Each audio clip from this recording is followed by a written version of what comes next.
Assalamualaikum warahmatullahi wabarakatuh. Kami dari Salam. kelompok 21 akan mempresentasikan hasil materi kami mengenai teori grid. Adapun anggota kelompok dari 21 itu beranggotakan tiga, yaitu yang pertama dari Sarmila, kemudian saya sendiri Novita Touya, dan saudara Muhammad Taufik Dahri. Adapun isi materi yang akan kami paparkan ya, yang pertama itu asal mula teori grid, kemudian definisi teori grid, aspek-aspek teori grid, kemudian faktor-faktor yang berhubungan dengan grid, kemudian dimensi grid, dan yang terakhir itu hasil penelitian terdahulu. Baik, saya akan memaparkan mengenai asal mula teori grid. Teori grid ini pertama kali diperkenalkan oleh Dr.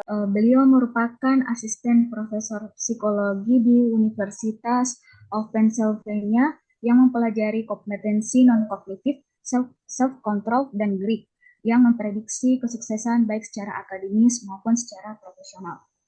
Kemudian, grid juga itu merupakan salah satu variabel psikologi yang berdasar pada kekuatan karakter individu yang tertarik dalam proses indikator untuk mencapai tujuan.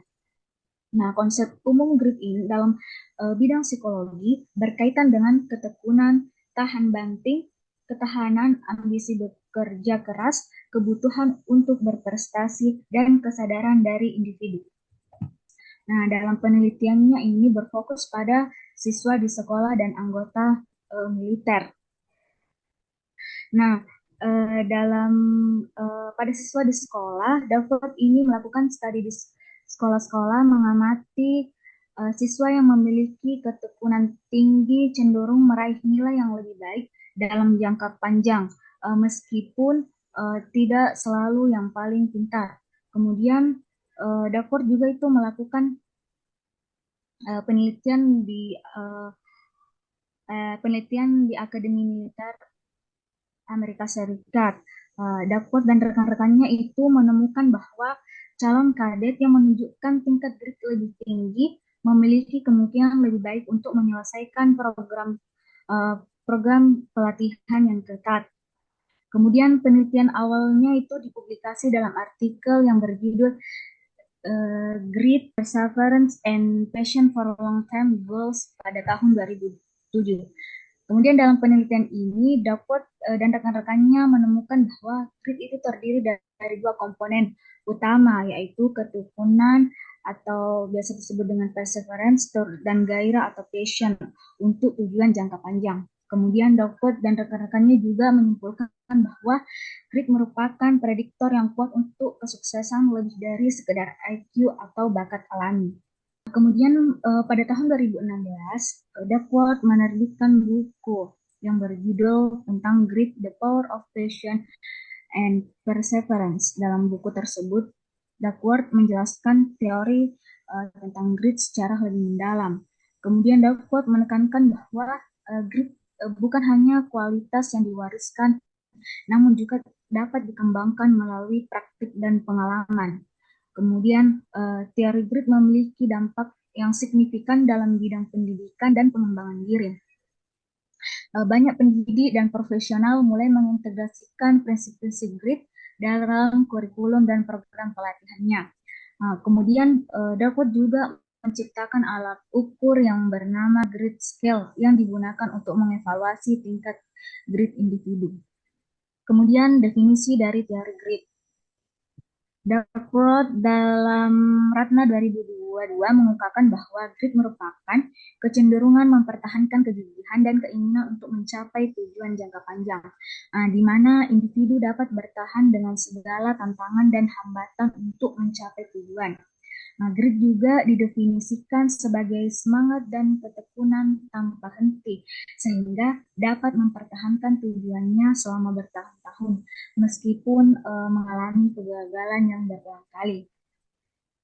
Kemudian Hockhanebel dan Finamore 2015 juga mengungkapkan bahwa grit merupakan salah satu kualitas yang dapat membantu itu mengubah persepsi bahwa kecerdasan bukanlah satu-satunya penentu kesuksesan dan prestasi. Akan dijelaskan oleh rekan saya kepada saudari Sarninda, saya persilahkan. Baik, saya akan melanjutkan materi mengenai aspek-aspek dari teori grit.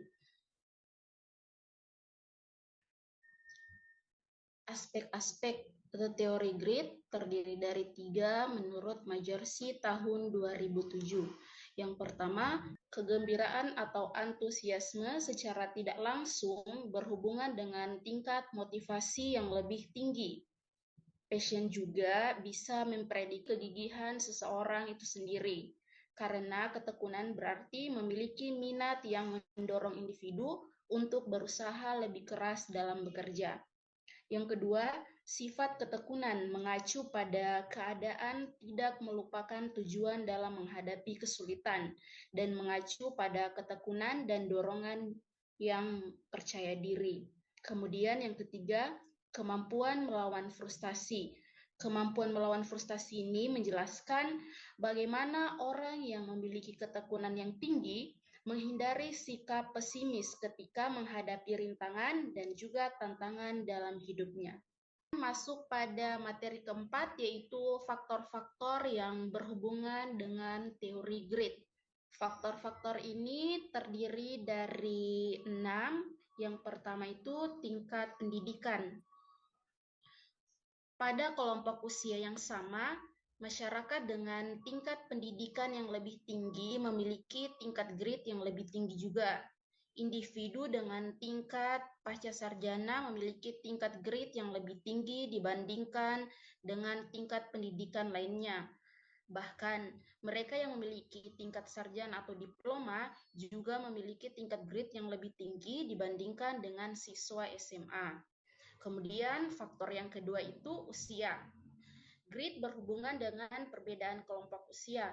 Semakin tinggi usia individu, maka semakin besar keberanian yang dimiliki. Hal ini sesuai dengan penelitian yang menunjukkan bahwa minat masyarakat bertahan dalam jangka waktu yang lama.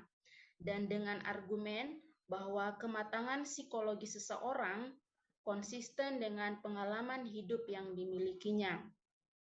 Kemudian, sejalan dengan fenomena yang terjadi pada masa perubahan budaya di Amerika Serikat, muncul juga hipotesis mengenai perbedaan generasi akibat perbedaan usia, mengungkapkan perbedaan karakter bangsa. Dalam hal ini, perbedaan tingkat determinasi. Kemudian yang ketiga, growth mindset. Growth mindset ini yaitu keyakinan bahwa keterampilan, bakat, dan kecerdasan dapat ditingkatkan melalui upaya terus-menerus, dan bahwa bakat, sifat, dan kemampuan intelektual seseorang bukanlah bawaan atau genetik.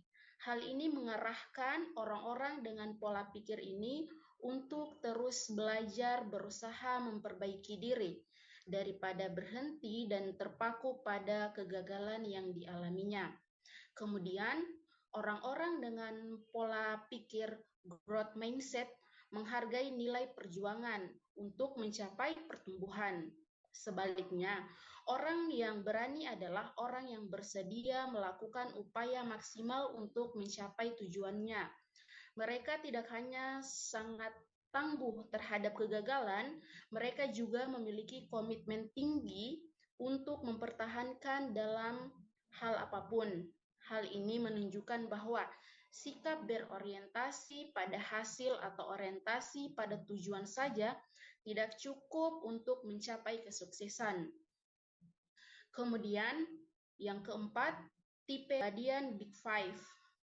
Berdasarkan pengukuran korelasi antara grit dan tipe kepribadian Big Five dan menemukan bahwa grit dikaitkan dengan tipe kepribadian constitutiveness, neurotic, extraversion, agreeable, dan open to experience. Kemudian hasil laporan ini menunjukkan bahwa grit sangat berkaitan dengan konstitu. Yang selanjutnya berkaitan dengan keputusan seseorang untuk berganti pekerjaan. Orang dengan tingkat konstitunas yang tinggi memiliki kemungkinan 35% lebih kecil untuk berganti karir. Hal ini serupa dengan bagaimana grit juga merupakan indikator berapa lama seseorang akan bertahan dalam karir yang dipilihnya. Kemudian faktor yang kelima itu ada self-discipline. Self-discipline adalah seseorang yang mengatur emosi, pikiran, dan pengetahuannya, menggerakkan dirinya, tetap tekun ketika menghadapi tantangan dan kesulitan, serta berusaha sekuat tenaga dan tekad yang tinggi untuk mencapai tujuan yang diartikan sebagai kemampuan. Kemudian, sikap ini juga penting untuk mencapai hal positif seperti keberhasilan akademik dan happiness. Kemudian faktor yang terakhir itu ada self-control. Self-control ini mengacu pada kemampuan seseorang untuk tetap fokus pada suatu tugas meskipun ada gangguan berupa konflik antara dua keputusan yang perlu diambil pada saat itu. Misalnya, Anda mungkin ingin menonton TV atau membaca artikel sambil bekerja atau menyelesaikan tugas. Self-control ini merupakan salah satu prediktor keberhasilan dan kinerja akademik seseorang. Kemudian, individu yang lebih dewasa mempunyai kemampuan kognitif dan perilaku untuk mengendalikan diri tergantung pada kematangan otak dan kemampuan metakognitifnya. Selanjutnya adalah dimensi grit. Dalam hal ini, ada dua konteks yang menjadi dimensi grit. Dimensi pertama adalah ketekunan atau perseverance. Menurut Duckworth 2007, ketekunan diartikan sebagai usaha yang dilakukan oleh individu dengan bekerja keras dan bersungguh-sungguh untuk mencapai tujuan jangka panjang, serta tidak takut untuk menghadapi tantangan dan hambatan yang akan menghalanginya dalam meraih cita-citanya. Kemudian, yang kedua adalah dimensi konsistensi minat atau passion for long term. Konsistensi minat di sini dapat diartikan sebagai individu yang memiliki minat dan terus dipertahankan, meskipun gagal. Kan tetapi, individu tersebut terus memiliki kemajuan atau terus berusaha hingga individu tersebut menjadi sukses. Menjaga minat tidak hanya berlaku selama sehari, sebulan, atau bahkan tahunan. Namun, individu dengan konsisten menjaga minat yang dimiliki, walaupun dalam fase kegagalan. Jadi artinya, seseorang yang memiliki konsistensi minat akan terus berusaha hingga dia meraih kesuksesannya. Kemudian, hasil penelitian terdahulu tentang grit, yang pertama itu adalah penelitian yang dilakukan oleh Duckworth 2007 menyatakan bahwa grit tidak memiliki hubungan secara positif terhadap IQ, namun berkolerasi dengan conscientiousness atau sifat mendengarkan kata hati. Maka, grit merupakan hal yang melebihi kapasitas IQ seseorang.